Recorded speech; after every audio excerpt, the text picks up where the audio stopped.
everyone. How are we doing today? Yeah, well, awesome. Glad that we're here and awake and bright and bushy-tailed. How have your weeks been? Hands up for me if it has been a good week. Okay, a couple. Has it been a bad week? Has it been a chaotic week, just full of things? No for some, yes for others. I often find, especially at the moment, that my life is very full of lots and lots of different things. You got a fun sound accompanying us this morning. I intended to have this wonderful PowerPoint to show you all and a couple interactive bits, but due to life and its fun circumstances, you now get to use your imaginations. How thrilling.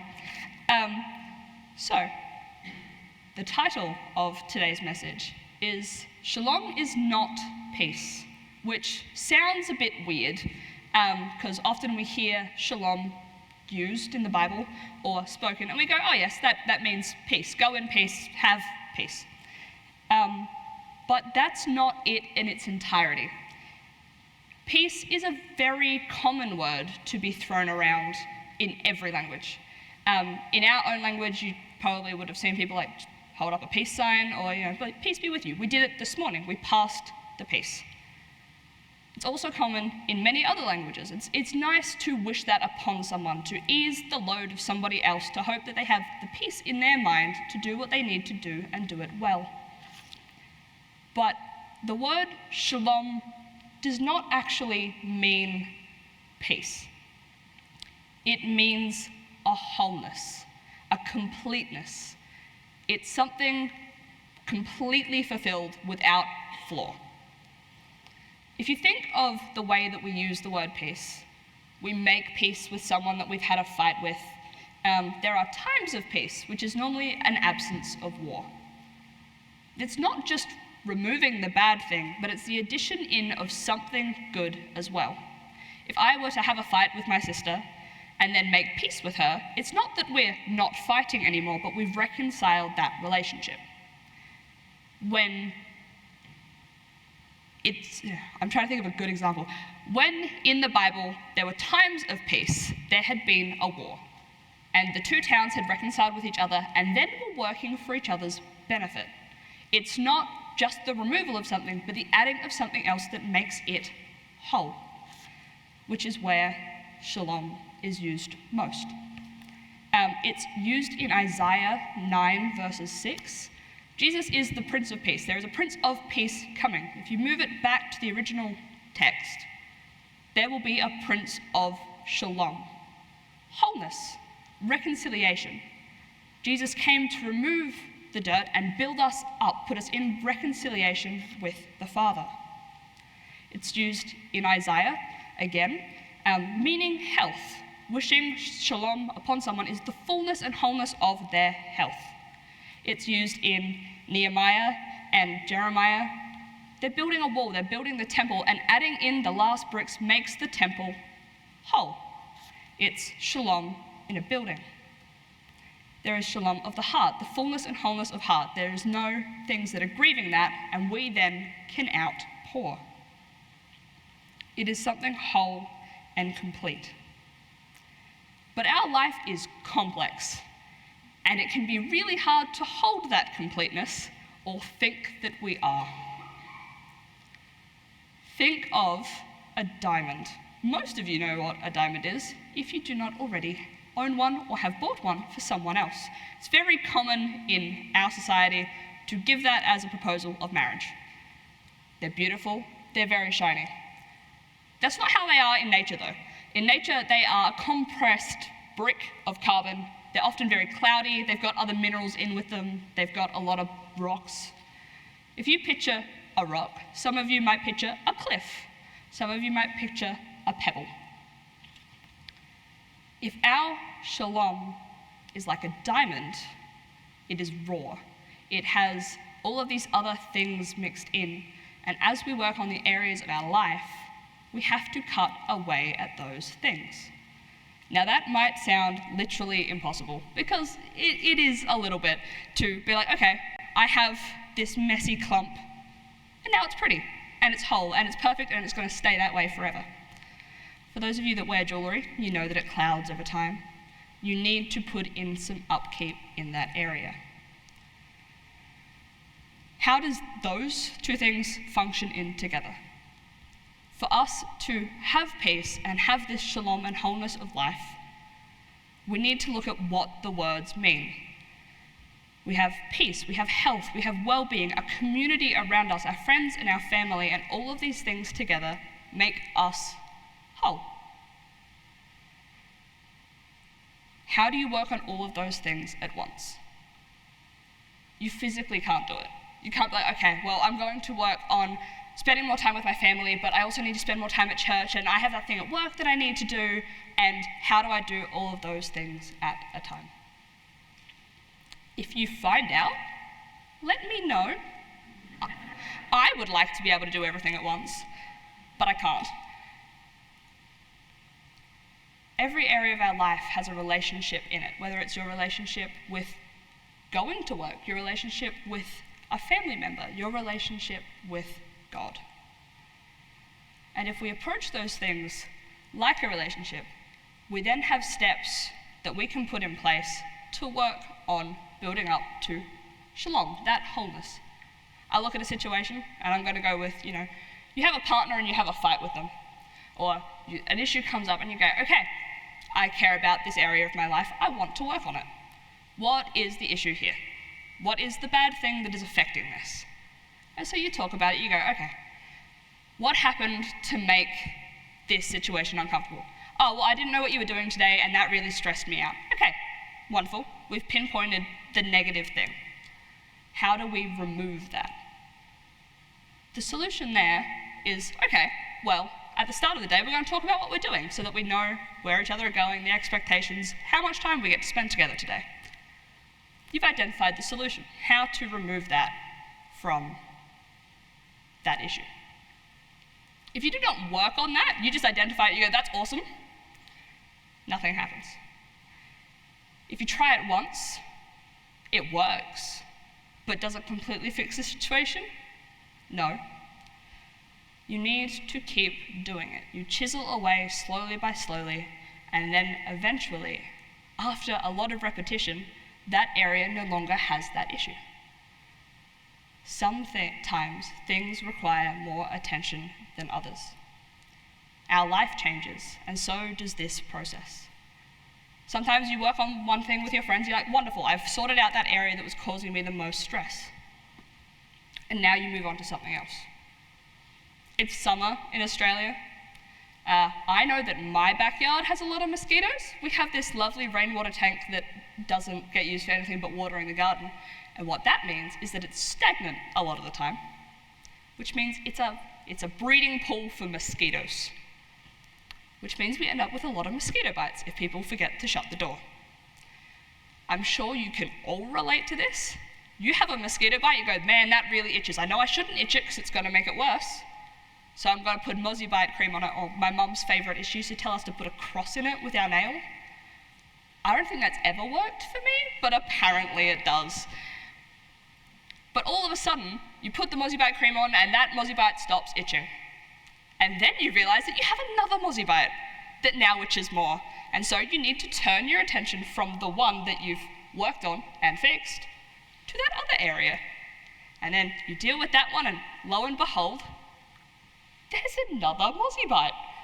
So you deal with that one. And then winter comes and suddenly there are no more mosquitoes. And you go, okay, everything looks pretty good. I'm not feeling any discomfort from the mosquitoes. This is wonderful. But we have seasons. And summer comes again, and with that comes the mosquito bites. These times of growth bring things that we need to work on.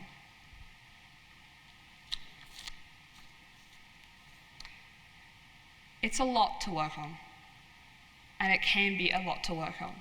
But if we go back to that diamond analogy, the more facets a diamond has, so the more slanted cutaway edges it has, the more light it can reflect. The more light bounces around a room and you look at it and it sparkles and it's gorgeous. That's how that happens. You cut away more and it bounces off the light. If you have, for example, an emerald cut diamond, which is like a rectangle with some like sheared off faces, it's got like 4 cuts maybe, it doesn't bounce as much light back. You get to see the color of the stone, you know that it's a diamond, but it only has 4 points of refraction. Our lives are like that. Our life with God is like that. If we only work on one side constantly, what we end up with is a very sharp rock. We just cut away and cut away and cut away, and when God's light shines into us, we can shine that in one direction, and only in one direction. The other sides glow, but only in one direction. As we work on our prayer life, our community, our friends, our family, our God-given gifts, so music or art or accounting and all of these things, we shear off more sides. Which means when we are around others and that light comes pouring in, when God is shining into us, which he always is, that light bounces around so much more. It is so much more visible because of all of the different sides that we're working on. God is in this everywhere. He gave us the perfect example in Jesus. Jesus also had to work on things. There are several points in the Bible where it refers to Jesus, and he had to learn obedience. He had to follow the Father. He became fully human and had to work on things as well. He went to the temple. He sharpened his knowledge of God. He communicated with people. He worked on his community, his followers. He communicated with the Pharisees and all of these things. And because of that, his light bounced around in so many different ways and impacted and was seen by so many different people. God gives us this beautiful example in Jesus. This perfect, clear, radiant diamond. But I don't know how much time you spend outdoors or looking at rocks, but no two are the same. It just doesn't work that way. And when it does, or if two look very similar, it kind of is a bit disconcerting. You look at them and you're like, oh, that's all the same. That doesn't look quite right. We are all different.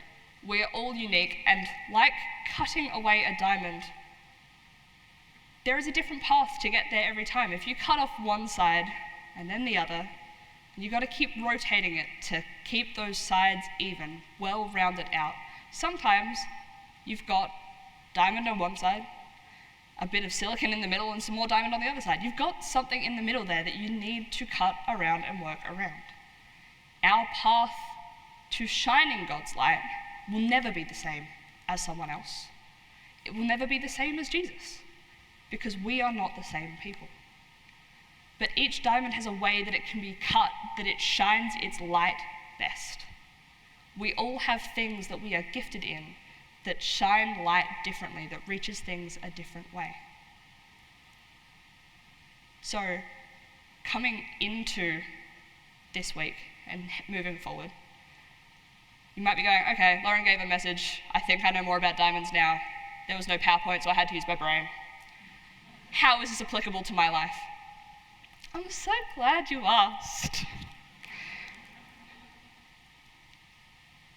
To flourish, to reach this point of shalom, this wholeness, it's a constant moving process. And so we sit back and we reflect on our lives and we look to God and we go, okay, I am going to do what, with whom, to what effect? Those are the 3 questions. That's it. You look at your life and you go, okay, what is the next step? What is the next feasible thing I can do? Is that achievable? Or do I need to do something else first? And what do I do? Who do I do it with? And what is the effect? That can look so different for so many people. For example, I'm sharing a message with all of you this morning. And so my effect is to have a message to share about God to all of you. Who did I do this with? I conferred with the pastor who checks my message, And I spent a lot of time dwelling in the Word. So, to share a message with all of you, with a pastor and with God. And to do what?